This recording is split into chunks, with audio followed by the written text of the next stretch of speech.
Shaheen. We're now going to hear from Secretary Rubio. After that, we'll do a round of 5-minute questions.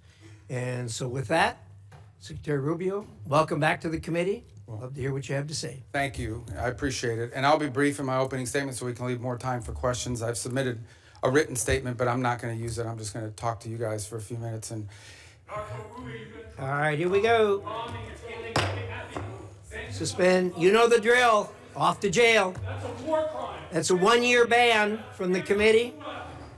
Anyone who is a persistent violator will be banned for 3 years. So don't know whether the guy falls in that category. Looks like it. I hope after 3 years he'll find a more productive means of employment. Secretary Rubio, we have 2 hearings a week. You know, you seem to have a more robust following than most of our witnesses that come before us. But anyway.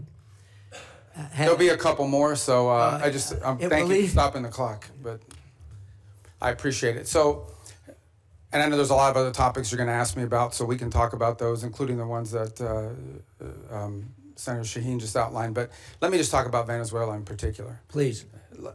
I think we can talk, if you want. I'm sure your questions will be about what happened before and led up to in the operation. I want to focus my comments this morning on what happens now, moving forward, because you're going to ask about the going back. And let me just say this. What is our goal going in? We had in our hemisphere a regime operated by an indicted narco trafficker that became a base of operation for virtually every competitor, adversary, and enemy in the world. It was, for Iran, their primary spot of operation in the Western Hemisphere was Venezuela. For Russia, their primary base of operation in the Western Hemisphere, along Cuba and Nicaragua, was Venezuela.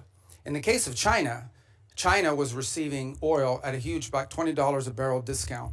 And they weren't even paying money for it. It was being used to pay down debt that they were owed. This is the oil of the people of Venezuela, and it was being given to the Chinese as barter at a 20%, at a $20 discount per barrel in some cases.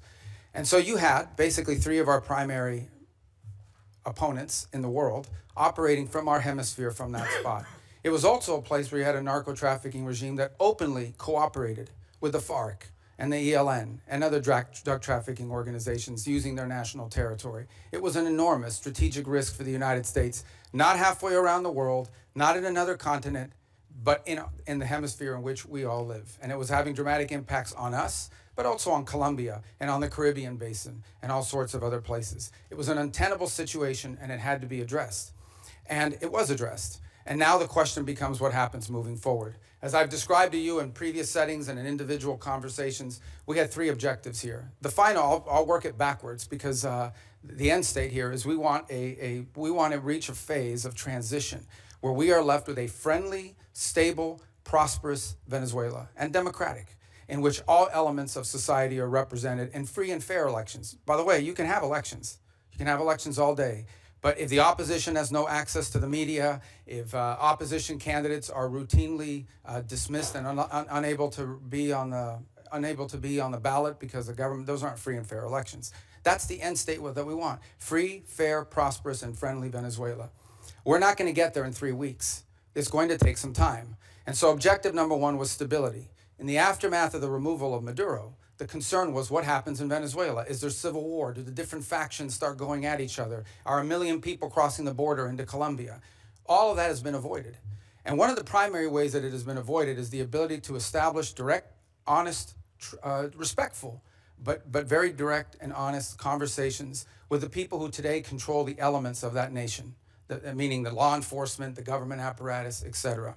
And one of the tools that's available to us is the fact that we have sanctions on oil. There is oil that is sanctioned that cannot move from Venezuela because of our quarantine. And so what we did is we entered into an arrangement with them. And the arrangement is this: on the oil that is sanctioned in quarantine, we will allow you to move it to market. We will allow you to move it to market at market prices, not at the discount China was getting. In return, the funds from that will be deposited into an account that we will have oversight over. And you will spend that money for the benefit of the Venezuelan people. Why was that important? Venezuela was running out of storage capacity. Okay, they were producing oil, they were drilling oil, they had nowhere to put it. They had nowhere to move it, and they were facing a fiscal crunch. They needed money in the immediacy to fund the police officer, the sanitation workers, the daily operations of government. And so we've been able to create a short-term mechanism. This is not going to be the permanent mechanism.